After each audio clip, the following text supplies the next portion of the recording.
Olá, pessoal. Vamos aí para mais essa aula, né, de eletrônica digital. E nessa aula nós iremos estudar basicamente os flip-flops JK, o flip-flop D e o flip-flop T, certo? São flip-flops bastante análogos ao flip-flop RS, que na verdade a gente vai ver que o que a gente estudou na aula passada trata-se de um LED e não de um flip-flop. Vamos ver aí a diferença entre um LED e um flip-flop. Olha aí, ó. LED RSR ou RS, né? Que é o que a gente estudou na aula passada. Ele tinha essa estrutura aqui, né? Uma porta S que ela setava, uma porta reset que ela resetava, a minha saída Q e a minha saída invertida Q barra. Então, ó, um LED SR7 reset com entrada ativa em nível alto é formado com duas portas NOR tendo acoplamento cruzado. A gente viu aí, né, que é a lógica sequencial, diferente da lógica combinacional que a gente vinha estudando antes, a lógica sequencial ela depende tanto das entradas quanto das saídas. Então, para esse caso aqui desse LED RSR, vamos ver aí qual era o funcionamento. Vamos relembrar, né, qual era o funcionamento. Olha aí, ó. Eu tenho minha entrada S, minha entrada R, que é 7, reset, Q e Q barra. Então, por exemplo, ó, vamos dizer que eu coloco 1, eu estou setando um bit ali, né? Então, se S é igual a 1 e R, que é o reset, é igual a 0, eu estou setando um bit aqui na minha saída Q, então aqui vai ficar como sendo 1, e a minha saída Q' vai ser o inverso, 0, ok? Aí vamos ver uma outra possibilidade aí, ó. Agora o S, que é o set, é 0, e o reset é 0.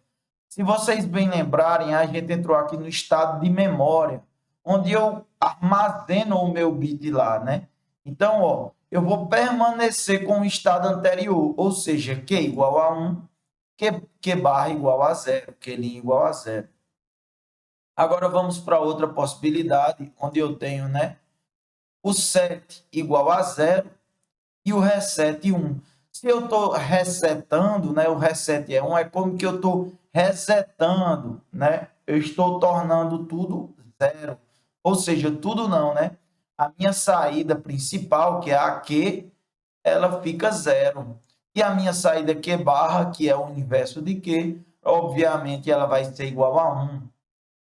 E daí, novamente, olha, agora meu set é 0, meu reset é 0, entrei novamente no estado de memória, então eu vou armazenar o meu estado anterior, que era o quê? Q igual a 0, Q' igual a 1.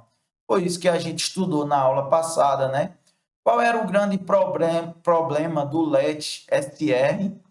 Era a condição impossível, né, ou improvável, em que o S é 1 e o R é 1. Aí é como que acontecia um problema aí no meu LED, né, onde eu teria um estado impossível aí de memória, ok? Então a gente reviu aí o que a gente estudou na aula passada, rapidamente, a respeito do LED SR, e vamos ver aí qual é a grande diferença de um LED SR para um flip-flop SR. Basicamente, a gente tem a diferença, ela está na adição de um sinal de clock, ok? Então vamos ver o que é esse sinal de clock. Olha, aqui eu tenho basicamente um circuito integrado, contendo um LED SR, e vamos ver aí, né, o que eu havia mencionado a respeito do sinal do clock.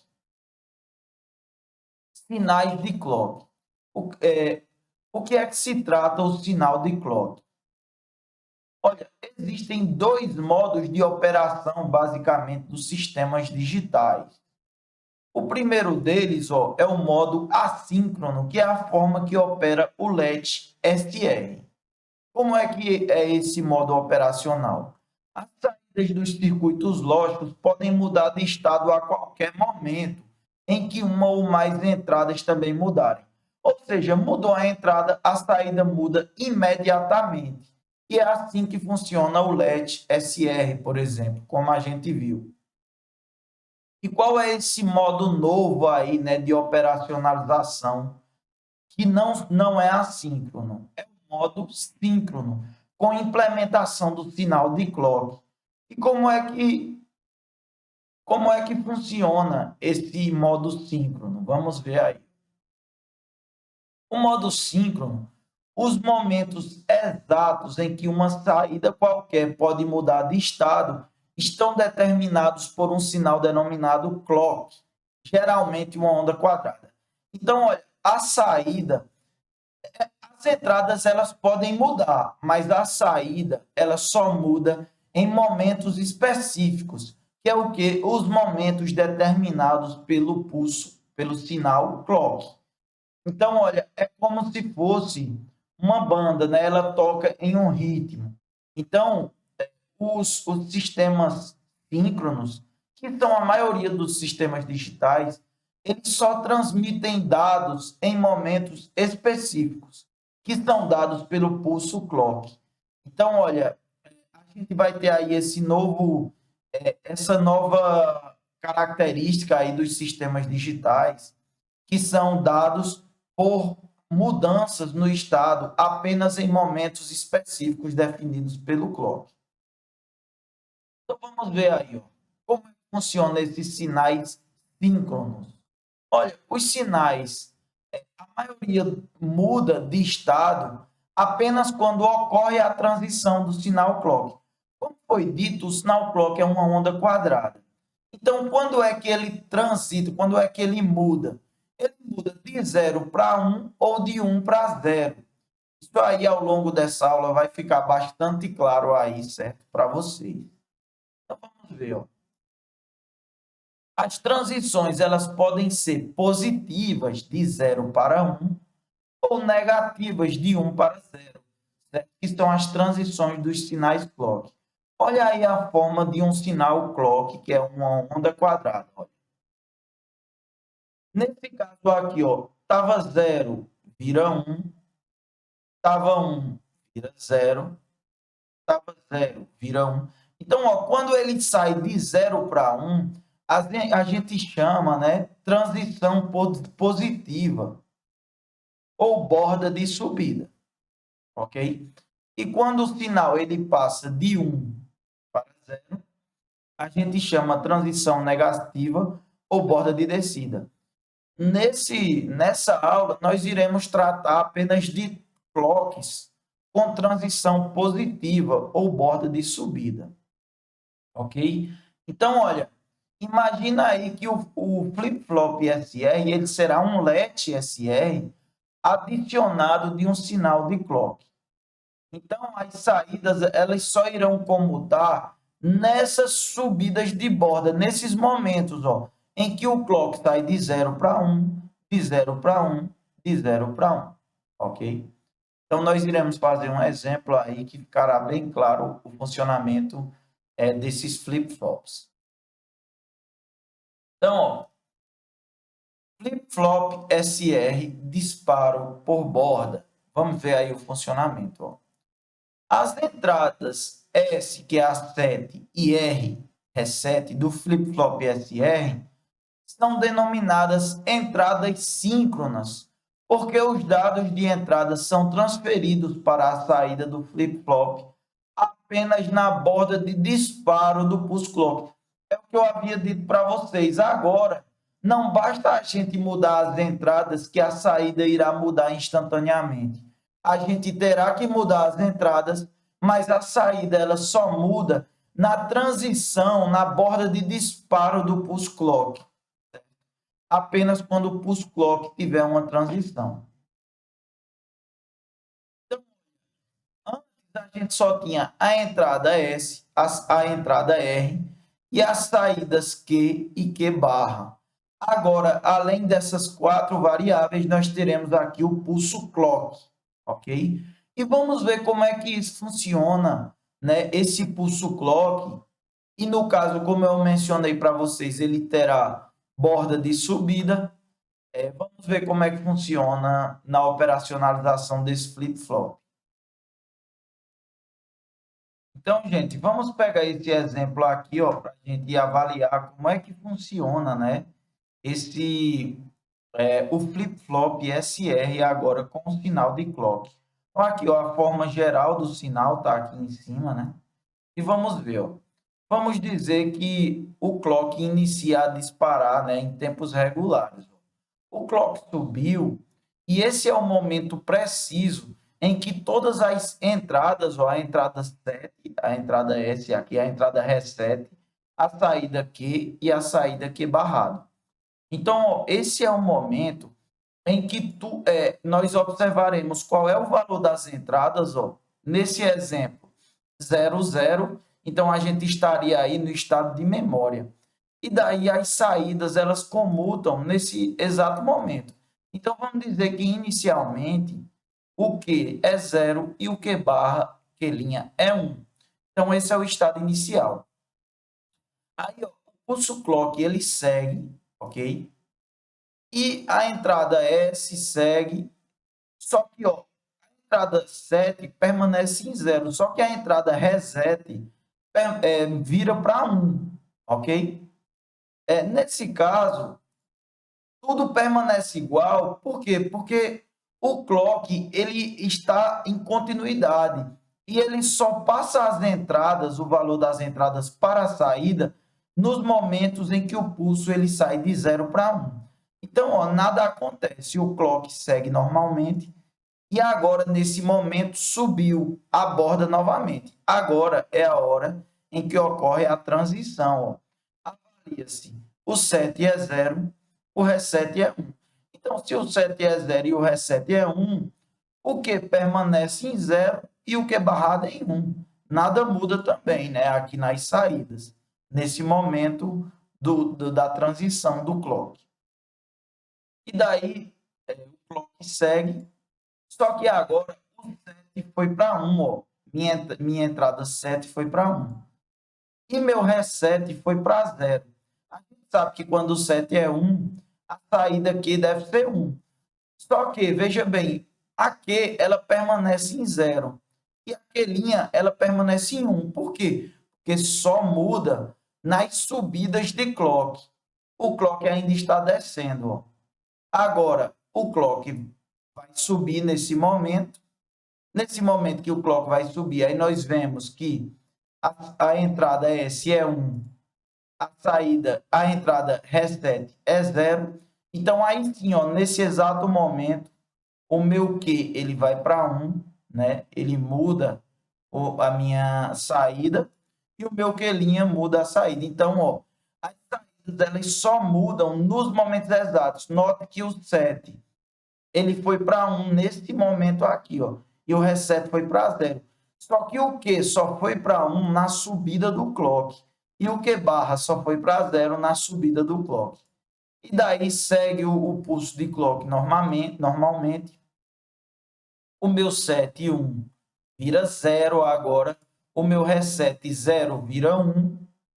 Então, aí era para mudar, né, as saídas, só que elas permanecem igual até que o pulso do clock suba. Ó.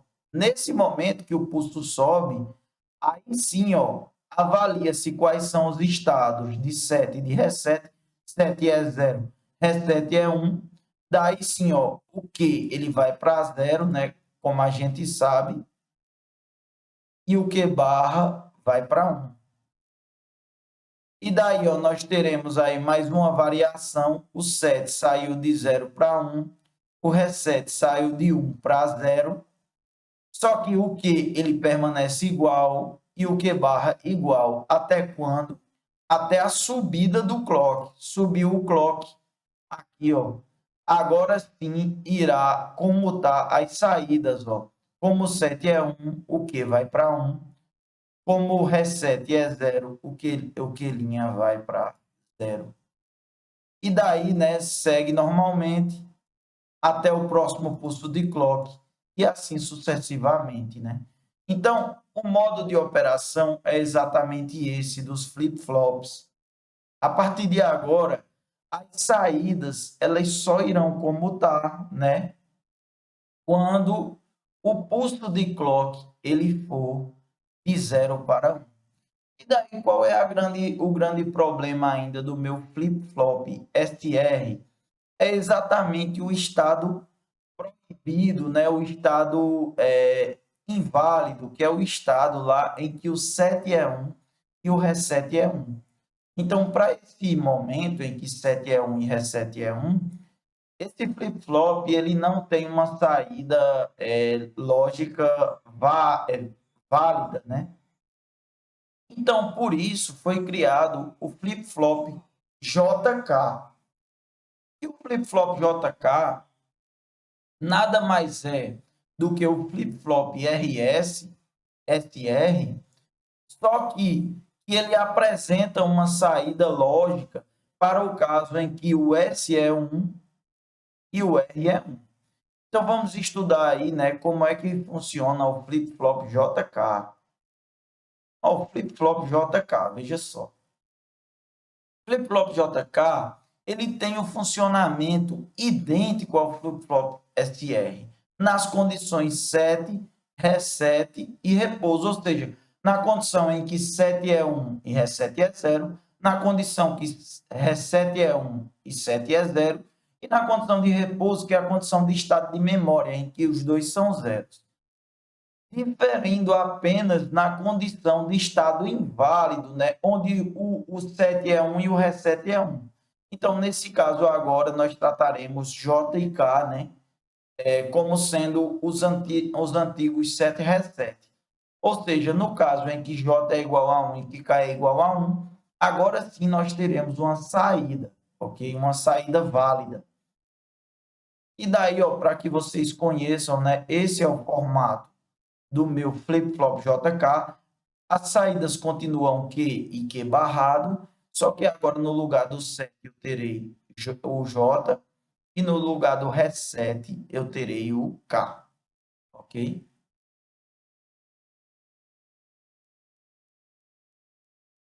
Então vamos ver aí, né, como é que se dá aí esse funcionamento do flip-flop JK. Vejam bem, olha, quando ambas as entradas J e K estiverem acionadas simultaneamente, o que é acionado simultaneamente? Quando elas forem 1, as duas. O flip-flop entra em estado toggle. Esse nome aqui, toggle, ele quer dizer comutação. O que é que isso quer dizer? Quer dizer que as entradas elas comutam. Se elas fossem, por exemplo, se a entrada aqui fosse 1 e a entrada aqui barra fosse 0 no clock passado, elas vão mudar para 0 e 1. Elas vão ser invertidas, certo? Esse é o chamado estado toggle. Então, ó, sempre que as duas estiverem acionadas simultaneamente no flip-flop JK, J igual a 1 e K igual a 1, a entrada, na subida do clock, a entrada ela vai comutar. Se Q fosse 0, vira 1. Se Q fosse 1, viraria 0. Então, é assim que funciona essa condição toggle, ok? Presente aí no meu flip-flop JK. Então, pessoal, olha, como é que funciona? O flip-flop, né? Novamente, ele é igual ao set reset, ó. O primeiro caso aí, entrada 0, J igual a 0, K igual a 0. Na subida do clock, como a gente viu, estado de memória, ou seja, o Q vai ser o Q anterior, o Q barra vai ser o Q barra anterior. Mas vamos lá. Na subida do clock, novamente, se o J for igual a 0 e o K igual a 1, é como que o set é 0 e o reset é 1. Então, a saída Q é igual a 0, a saída Q barra é igual a 1. Ok? É como se fosse no estado reset. Próxima possibilidade. Quando o J for 1 e o K for 0, então o J é como se fosse o set, o K é como se fosse o reset. O clock subiu, então aí nós teremos Q igual a 1, Q barra igual a 0. Esse é o estado set, eu estou setando, né, um bit lá. E aí a última possibilidade, que era a condição impossível no flip-flop SR, agora é possível. A condição 1-1, onde o J é 1, o K é 1, na subida do clock. Agora eu terei a inversão, né? O estado toggle, onde Q e Q barra eles serão invertidos. Então vamos ver aí, ó, no diagrama de ondas como é que isso funciona. Olha, o diagrama de ondas, onde eu tenho o clock, eu tenho o meu J, o meu K, que são as entradas, e daí Q, que é a saída. Eu não precisei fazer Q barrado, porque Q barra a gente sabe que é sempre o oposto de Q. Então, muitas vezes, nesses diagramas, a gente utiliza apenas a saída Q. Então, ó, o que é que a gente vai observar aqui? Sempre as subidas de borda, né? Vamos lá, ó. Nessa subida de borda, o J é zero e o K é zero. Se o J é zero e o K é zero, a gente permanece o estado de memória, ou seja, a saída aqui, ela permanece como estava. Nesse caso, ela estava em zero, permanece em zero. Aí a gente avalia a próxima subida de borda do clock, ó, nesse momento, né? Agora, ó, se vocês notarem, o J é 1 e o K é 1. Isso aí é aquela condição que era a condição impossível, só que agora ela é possível sim. Ela é a condição toggle, onde ela inverte a saída. Então, ó, a saída era zero, no momento da subida de clock ela vira 1. Na condição que os dois são 1, as duas entradas valem 1. Aí a gente avalia a próxima subida de clock. Nessa subida de clock, o que é que acontece? Agora o J é 0 e o K é 1. Qual é a condição que J é 0? É como que o S é 0 e o reset é 1. Então aí eu estou resetando, né? Então minha saída, o meu set é 0, o meu reset é 1, J é 0, K é 1. Eu estou resetando o meu Q barra, sai de 1 para 0. Era 1 vira 0. Aqui eu coloquei errado, era para colocar o 0 aqui. E daí a gente avalia a próxima subida de clock. Nesse caso, ó, o meu J agora é 1, o meu K é 0, o meu Q fica 1, porque é na condição 7, ok? Condição 7, condição em que J é 1 e que o K é 0. Minha saída sai de 0 para 1. Próxima subida de borda. Olha, permaneceu igual. O J continua sendo 1, o K continua sendo 0, e aqui o meu Q continua sendo 1, a condição 7. Agora vamos lá, ó. Novamente a gente entrou aqui no estado toggle, em que o J é 1 e o K é 1. O que é que acontece aí? Inverte a saída anterior. Então era 1, vai para 0. E daí, ó, para finalizar, nós teremos aí o último pulso de clock, onde o J é 0 e o K é 1. Se o J é 0 e o K é 1, nós estamos na condição reset. Condição reset, a gente vai ter aí o Q igual a 0. Então, é assim que a gente forma os diagramas de onda agora com o nosso pulso de clock. Visto aí analisado o flip-flop JK, nós iremos ver o flip-flop D, certo? Que é um flip-flop bastante fácil de ser entendido, porque ele vem do flip-flop JK. Então, ele vai ter um funcionamento parecido também com esses dois flip-flops que a gente viu, o SET, o SR e o JK. Olha como é que funciona o flip-flop D. O flip-flop D, a gente considera que ele tem apenas uma entrada. Por que uma entrada? Porque, olha, se vocês notarem a operacionalização, ele é como se fosse um flip-flop SR, só que ele aqui ele vai como a entrada normal, e a entrada do reset aqui, ó, ela tem uma porta de negação, uma porta inversora aqui na entrada. E o que é que acontece? Acontece, né, que as entradas S e R vão ser sempre o oposto uma da outra. Ou seja, se S for 1, R vai ser 0. Por quê? Por conta dessa porta inversora. Então, se aqui for 1, aqui vai ser 0. Se aqui for 0, aqui vai ser 1. Certo?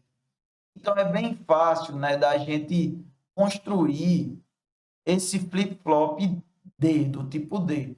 Porque eu vou ter uma entrada aqui e eu vou estar sempre ou na condição 7, porque ou 7 é 1 e reset é 0, essa é a condição 7. Ou eu vou estar na condição reset, qual é? Ou aqui a entrada é 0 e essa é 1, é a condição reset. Então, olha, usado quando o único bit de dado, 0 ou 1, é para ser armazenado. Então, eu terei apenas uma entrada, né? A entrada D. É isso como a gente mencionou. Então, ó, a adição de um inversor num flip-flop SR cria um flip-flop D básico. Então, eu teria apenas uma entrada e esse flip-flop ele só vai operar na condição de set ou na condição de reset. Então, ó, aquela tabela verdade lá do flip-flop JK, eu vou estar operando só nessas duas condições, em que J é 0 e K é 1. Quando é que isso opera? Quando o set é 0 e o reset é 1, ou seja, o D, o bit D aqui, ele vai ser 0, então aqui entra 0 e aqui entra 1. Ou quando o J é 1 e o K é 0, na condição 7, ou seja, aqui é 1 e aqui vai ser negado, vira 0. Então, basicamente, essa é a operacionalização básica do flip-flop D. Bem simples aí de ser entendida. Então, de uma forma bem simples aí, né? Como é que funciona esse flip-flop D? Ele só vai ter os estados, como foi dito, set e reset. Então, a gente vai ter aí, ó, quando o D for 1, ou seja, ele vai estar no... E o clock subir, né? Que agora a gente... a saída, ela só comuta com a subida de clock. Então, D1, clock subiu, a gente vai ter o estado de 7. Qual é o estado de 7? Q1, Q barra 0. E a outra condição é D igual a 0, o clock subiu, então a gente vai ter exatamente o estado de reset, Q igual a 0, Q barra igual a 1. Bem simples aí a operacionalização. E daí, olha, olha aí o exemplo, outro exemplozinho, né? Da entrada D e da saída Q. Então, olha, pessoal, nesse momento aqui, né?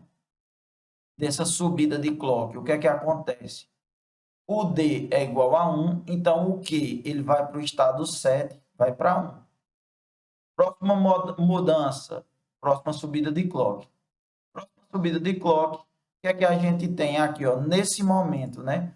O D é 0, então apenas nesse momento, note que o D saiu de 1 para 0 aqui, ó. Só que apenas quando o clock sobe, a gente vai ter a descida do meu Q, né? Agora eu vim para o estado reset. Então, próxima mudança será quando? Na subida de clock de novo, né? Então, aqui, ó, reset Q igual a 0. Então, próxima mudança será na subida de clock de novo. Note que o D mudou nesse momento, só que o Q ele só se altera na subida do clock. T igual a 1, estado 7, Q igual a 1. Próxima subida de clock, o D é igual a 0. Então, o Q aqui vai mudar para 0, estado reset. Então, olha, esse aí é o flip-flop D. E daí, para finalizar a aula, vamos para o último flip-flop, que é o flip-flop também bastante simples de se entender, que é o flip-flop T, tipo T, certo? E daí, olha, o flip-flop tipo T, né? Da mesma forma que ocorre com o flip-flop tipo D, é possível obter um flip-flop tipo T utilizando apenas um flip-flop JK. Então, como é que isso acontece? Da seguinte maneira, ó. A gente viu que o flip-flop D, ele tinha aqui uma porta negada para essa entrada do K ou do reset. Já o flip-flop do tipo T, ele junta as entradas, ó. A entrada que vai para J é a mesma que vai para K. O que é que isso quer dizer? Ou J é 0 e K é 0, os dois são 0 ao mesmo tempo, ou J é 1 e K é 1, os dois são 1 ao mesmo tempo. Então, olha, aquela tabela JK lá que a gente viu no início, a gente só vai ter duas condições de operação agora, ó, que é essa e essa. Ou seja, ou os dois são zero, J e K. Que condição é essa? É o estado de memória que ele mantém, né? Ele mantém o último clock, o estado do último clock. Ou então os dois são um. Qual é a condição que os dois são um? É a condição toggle. Qual é a condição toggle? Que ele inverte.